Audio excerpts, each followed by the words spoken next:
Amazon CEO Andy Jassy has delivered a message that's rippling across the tech and labor worlds alike. In a recent memo and a series of interviews and public statements, Jassy made it clear that Amazon is undergoing a significant internal transformation, one powered by the rapid advancement of generative AI. But with that transformation comes a warning. Job cuts are coming, particularly among corporate staff. Jassy's rationale? Efficiency gains, structural streamlining, and the inevitability of AI reshaping how white-collar work gets done. In no uncertain terms, Jassy emphasized that AI, especially generative models, is not just a productivity booster, but a redefining force for Amazon's organizational design. According to him, many internal functions that once required dozens of people will soon require far fewer, thanks to AI agents capable of handling tasks in marketing, legal, finance, and even parts of software development. This isn't about replacing warehouse workers with robots, at least not yet. It's about remaking the corporate backbone of the world's largest e-commerce company.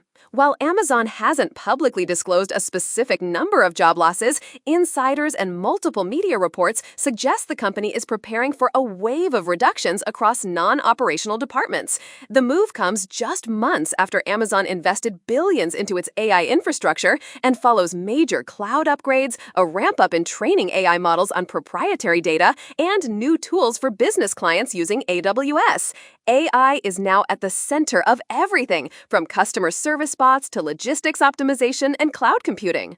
Jassy's tone was not apologetic, but strategic. He framed the changes as an evolution, one where employees must either develop the skills to work alongside AI or risk obsolescence. His comments mirror broader trends in Silicon Valley, where top executives are increasingly transparent about using AI to reduce labor costs. At Salesforce, for instance, Mark Benioff has floated similar ideas. At Google, internal memos have highlighted automation goals. But Amazon is the first major tech firm to explicitly link generative AI deployment to upcoming layoffs at this scale. The announcement has naturally sparked concern, and not just within Amazon. Labor advocates argue that Amazon's emphasis on efficiency often comes at the cost of worker stability. In response to the latest AI pivot, some unions and tech policy groups have called for more regulatory oversight to ensure ethical use of AI in employment decisions. There's also fear that Amazon's move could set a precedent, creating a domino effect where other corporations follow suit under the guise of AI efficiency. Still, Jassy insists the long-term vision is a leaner, faster, more responsive Amazon. He portrayed the layoffs not as a downsizing, but as a reallocation of resources toward AI engineers, machine learning specialists, and cloud innovators. In fact, Amazon has already ramped up hiring in those exact areas, with job listings showing explosive demand for talent in generative model training, prompt engineering, and AI safety evaluation. These roles are concentrated in AWS, Alexa, and a growing number of internal tools aimed at automating decision-making. Behind the scenes, Amazon's leadership believes the company must transition now or risk falling behind. Jassy noted that every large, successful tech company over the next 10 years will be heavily leveraging generative AI to reinvent their workflows.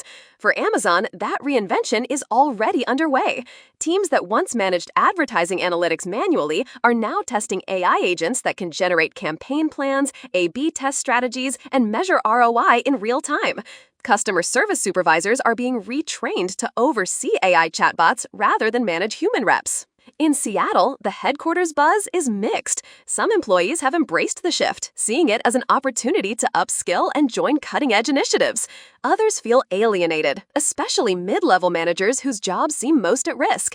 Anonymous accounts on platforms like Blind suggest growing anxiety over opaque performance evaluations, with AI readiness becoming an unofficial metric for retention. Jassy's framing, however, is unapologetically forward-looking. He views AI as Amazon's second AWS moment, a chance to lead the industry once again by creating foundational tools that others depend on.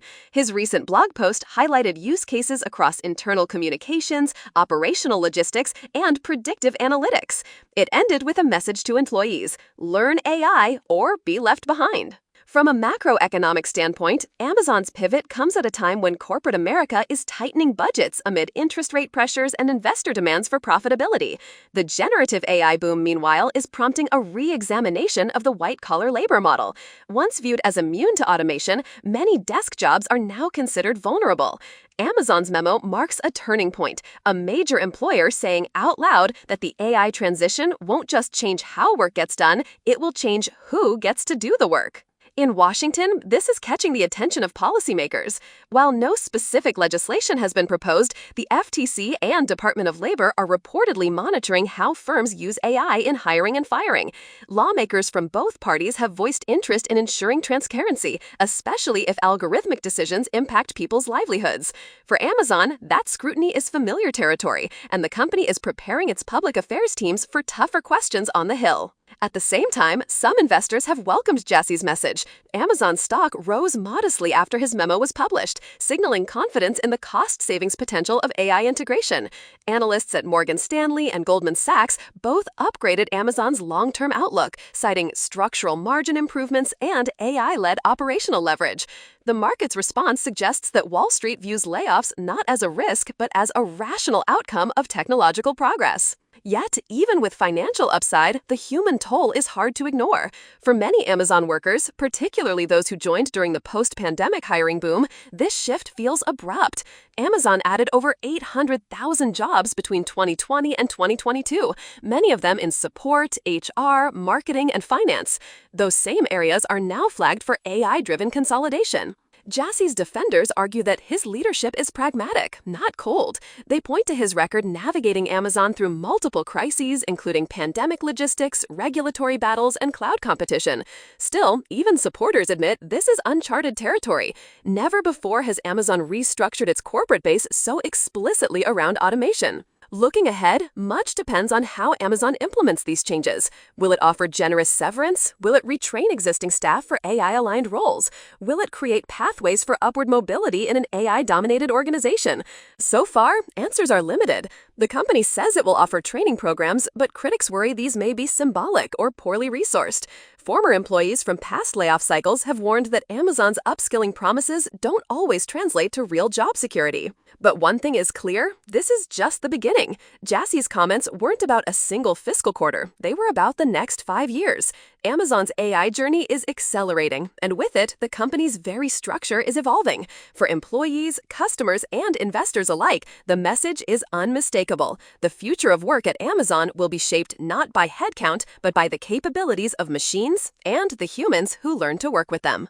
Thanks for watching. If you found this breakdown helpful, don't forget to like the video, subscribe for more business and tech updates, and drop a comment with your thoughts on Amazon's AI pivot. Are we entering a new era of corporate automation, or just witnessing the start of a broader transformation across every white-collar industry? Let us know below.